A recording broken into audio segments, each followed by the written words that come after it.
Folks, welcome to another edition of my video blog. Today's topic of discussion concerns OUIs and what an officer needs to stop your car.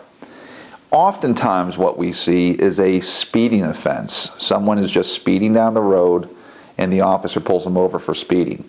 So what happens if you're doing 48 in a 45? Can the officer stop you? Yes, he has probable cause based on that radar reading that you are exceeding the speed limit. The law does not call for the officer to check to see if you're speeding 10 miles an hour over the speed limit. Rather, the officer can stop you for any violation of the road or a safety violation. So if you have a loud exhaust, you are speeding, you're driving in an erratic fashion, those are reasons to stop your car. If you're driving erratically, meaning you're crossing the center line, you're crossing the fog line, you're swerving within your lane, that would give the officer reasonable suspicion to believe that you may be operating under the influence. Again, that would be reason for him to stop your car. What happens if you're in the parking lot and an officer comes up behind you, parks his cruiser next to you, and walks up to you as you're exiting your vehicle and begins to ask you questions? Is that suppressible? Is that a stop?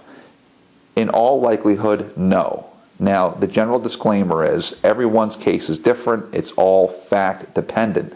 However, under this scenario, if the officer just pulls his car next to yours, comes out and asks you for your license, he can ask you for your identification. You can just keep walking and go get your cup of coffee.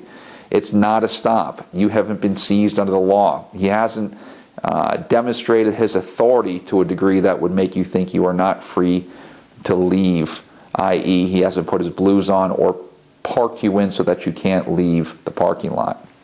There are many, many different circumstances where an officer does not have probable cause to believe you committed a traffic violation or does not have reasonable suspicion to think you are operating under the influence for the purpose of effectuating the stop. There are many times that these cases might be able to have evidence suppressed. Again, they are all fact dependent. You should speak with a qualified drunk driving defense attorney. If you have questions about a case that you have been charged with, please feel free to call my office. I look forward to hearing from you soon. Thank you.